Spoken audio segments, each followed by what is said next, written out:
جنگ بدر ہو رہی ہے، غزوہ احد کی تیاری ہو رہی ہے، صحابہ شوق سے شریک ہو رہے ہیں، اور پہلا غزوہ ہے، سب سے اعلیٰ افضل غزوہ ہے، اس میں شریک ہونے کے لیے چھوٹے چھوٹے بچے بے چین ہیں، اور بعض بچے اپنی ایڑیاں اٹھا کر چل رہے ہیں کہ حسن کسی صورت سے اجازت دے دے، ایڑیاں اٹھا کے چلے کی طرف بڑے نظر آتے ہیں، اور کسی صورت سے حسن اجازت دے دے۔ یہ جذبہ بچوں میں، اور صحابہ بڑے شوق سے شریک ہو رہے ہیں، اور اس وقت ایک ایک شخص کی بڑی ضرورت ہے، کیونکہ سامنے والا لشکر 1000 کا، اور یہ مختصر سا لشکر 313، اور ان کے پاس سب کے ہتھیار بھی نہیں، جلد بازی میں یہ تیار ہوئے۔ تو یہ 313 کا لشکر جا رہا ہے، جو جن کے پاس سب کے ہتھیار بھی نہیں، بھوکے پیاسے ہیں، اور ضرورت اس بات کی کہ اور حضرات بھی شریک ہو، لیکن ایسے وقت میں رسول پاک صلی اللہ علیہ وسلم نے حضرت عثمان غنی کو، جو رسول صلی اللہ علیہ وسلم کے داماد تھے، حضرت عثمان غنی ڈبل داماد ہیں رسول پاک صلی اللہ علیہ وسلم کے، پوری دنیا میں یہ شرف کسی اور انسان کو حاصل نہیں ہوا جو حضرت عثمان غنی کو حاصل ہوا، کہ وہ اللہ کے نبی اور نبیوں کے سردار کی 2 بیٹیوں کے شوہر بنے، حضرت رقیہ کے، حضرت ام کلثوم کے۔ اور اس میں فرماتے ہیں اگر میری بیٹی اور بھی ہوتی تو عثمان سے میں نکاح کر دیتا۔ حضرت رقیہ کا انتقال ہوا، حضرت ام کلثوم سے نکاح کیا، پھر ان کا انتقال ہوا، اس نے فرمایا میری بیٹی اور بھی کوئی ہوتی میں عثمان سے نکاح کرتا۔ اس شان کے وہ صحابی تھے۔ تو نبی پاک غزوہ بدر میں اس کے لیے روانہ ہوئے۔ حسن کی صاحبزادی حضرت رقیہ بیمار تھی۔ نبی پاک نے حضرت عثمان سے فرمایا، عثمان تمہیں اس غزوے میں شریک نہیں ہونا،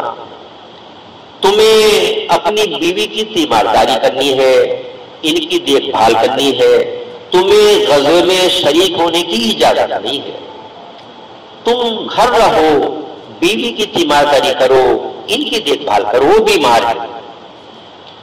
صحابہ اس غزوے میں شریک ہونے کے لیے بے چین، کیونکہ سب سے افضل غزوہ، اور جو اس میں شریک ہوا اللہ کی طرف سے ان کی مغفرت کر دی گئی، سب مقبول ہوئے، اور بڑا اونچا مقام ان کا ہوا۔ بدرین صحابہ جو ہے ان کے نام پڑھ کر دعائیں مانگی جاتی ہیں اور قبول ہوتی ہیں، ایسا غزوہ تھا۔ لیکن جب اس نے فرمایا عثمان تمہیں غزوے میں شریک نہیں ہونا، تمہیں بیوی کی تیمارداری کرنی ہے گھر رہ کر، جو اللہ کے رسول کا حکم تھا اسی پر عمل کیا حضرت عثمان غنی نے، اور ان کی بیوی کی دیکھ بھال کرتے رہے، تیمارداری کرتے رہے۔ ادھر صحابہ غزوہ بدر میں شریک ہوئے اور اللہ نے کامیابی دی۔ جب صحابہ کو فتح حاصل ہو گئی، سب کو فتح حاصل ہو گئی، تو نبی پاک صلی اللہ علیہ وسلم نے بعض صحابہ کو مدینہ منورہ بھیجا، جاؤ مدینہ منورہ والے انتظار میں ہوں گے کیا ہوا، انہیں جا کے خوشخبری سناؤ کہ اللہ نے ہمیں فتح دے دی۔ چنانچہ صحابہ مدینہ منورہ پہنچے، مسجد نبوی میں پہنچے، اور صحابہ کو خوشخبریاں سنا رہے ہیں۔ اللہ نے ابو جہل قتل ہوا، امیہ قتل ہوا، ابو البختری قتل ہوا، کفار مکہ کے سردار قتل ہوئے، اللہ نے ہمیں فتح دے دی۔ صحابہ خوشخبری سنا رہے ہیں صحابہ کے عزم کے کامیاب ہونے کی اور غزوہ بدر میں فتح ہونے کی۔ ادھر حضرت عثمان غنی رضی اللہ تعالیٰ عنہ اپنی اہلیہ محترمہ رسول پاک کی صاحبزادی کو جنت البقیع میں دفن کر کے آئے۔ حضرت عثمان غنی غزوے میں شریک نہیں ہوئے، لیکن اللہ کے رسول کی اطاعت انہوں نے کی، تو ان کا بدرین میں شمار ہوتا ہے۔ غزوہ بدر میں جو مال غنیمت ملا اس میں حضرت عثمان غنی کا حصہ بھی ہوا۔ بدرین کے نام جہاں آتے ہیں حضرت عثمان غنی کا نام بھی شامل کیا جاتا ہے، اس لیے کہ انہوں نے حسن کے حکم سے اپنے آپ کو روکا تھا۔ لیکن حضرت عثمان غنی کی چاہت دیکھیے کہ دوسرے حضرات جا رہے ہیں اور بڑا فضیلت والا غزوہ ہے، عثمان غنی رہ رہے ہیں، لیکن جب اللہ کے رسول صلی اللہ علیہ وسلم کا حکم ہوا حضرت عثمان غنی رہ گئے۔ تو ان حضرات کا کام اپنے جذبات کو، اپنی خواہشات کو قربان کرنا تھا اللہ کے رسول صلی اللہ علیہ وسلم کے حکم کے سامنے۔ ایک موقع پر نبی قسم جہاد کی تشکیل فرما رہے ہیں اور صحابہ شریک ہو رہے ہیں، ایک نوجوان آیا، ایک نوجوان صحابی آئے اور آ کر عرض کیا حضور میں تیار ہو کے آ گیا۔ پھر کہا حضور میں جب چلا گھر سے تو میں نے اپنے ابا کو دیکھا کہ وہ مجھے جاتے ہوئے دیکھ کے رونے لگے، تو حضور نے فرمایا تم واپس جاؤ، تمہیں اس جہاد میں شریک ہونے کی اجازت نہیں ہے، تم واپس جاؤ اور جیسے تم نے اپنے ابا کو روتے ہوئے دیکھا ہے تم وہاں جا کر انہیں ہنساؤ، اور تمہیں وہاں غزوے میں جہاد میں جانے کی اجازت نہیں ہے۔ تو بڑے شوق سے وہ نوجوان جہاد میں جانے کے لیے حاضر ہوا، لیکن اللہ کے رسول صلی اللہ علیہ وسلم کا حکم ہوا گھر واپس جاؤ، اور تم نے اپنے ابا کو روتے ہوئے چھوڑا ہے، جاؤ تم وہاں پہنچ کر اپنے ابا کو ہنساؤ۔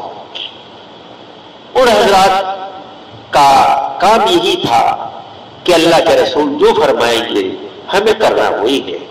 اس کے خلاف ہمیں کرنا نہیں، اپنے جذبات پہ عمل نہیں کرنا کہ ہم تو جہاد میں شریک ہوں گے، یہ ثواب حاصل کریں گے، یہ ثواب حاصل کریں گے، نہیں،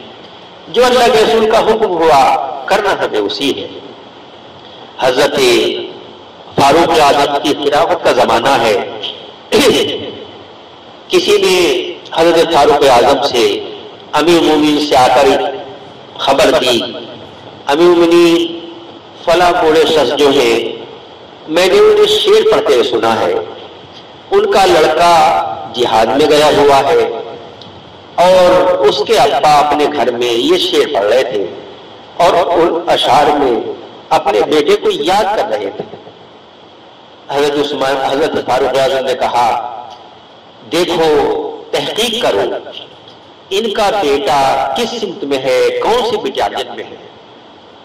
تحقیق ہوئی فلاں علاقے کا ہے، امیر اس کے لشکر کے امیر کو خبر بھیجی، فوراً فلاں نوجوان کو اسے مدینہ منورہ بھیجو اور فوراً بھیجو۔ امیر نے انہیں فوراً بھیجا، امیر حضرت فاروق اعظم کی خدمت میں حاضر ہو گئے۔ آپ نے فرمایا دیکھو نوجوان، تم سے میں تمہیں یہ حکم دیتا ہوں کہ جب تک تمہارے ابا زندہ ہیں تمہیں جہاد میں جانے کی اجازت نہیں ہے، اپنے ابا کی خدمت کرو، اور دیکھو اس کا بھی خیال رکھنا اپنے ابا کی اجازت کے بغیر تم مدینہ منورہ سے باہر بھی نہیں جا سکتے۔ امیر المومنین نے جہاد، وہ نوجوان جہاد میں شریک تھا، وہاں سے بلایا، ابا کی خدمت میں لگا دیا۔ ان کا کام تو اطاعت کرنا تھا،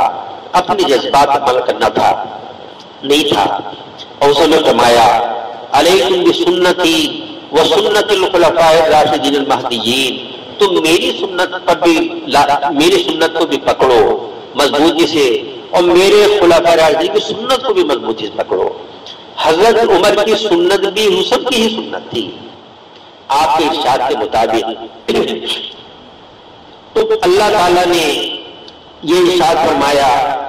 وَمَن يُطِعِ اللَّهَ وَرَسُولَهُ فَقَدْ فَازَ فَوْزًا عَظِيمًا،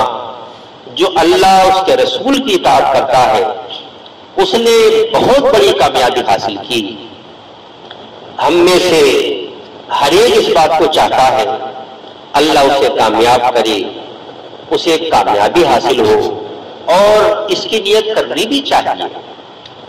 کہ اللہ دونوں جہان میں ہمیں کامیابی عطا کرے، اور جو دونوں جہان میں کامیاب ہوگا ساری نعمتیں اس کو حاصل ہوگی، اللہ کی رضا بھی حاصل ہوگی، جنت بھی حاصل ہوگی، حیات طیبہ بھی حاصل ہوگی،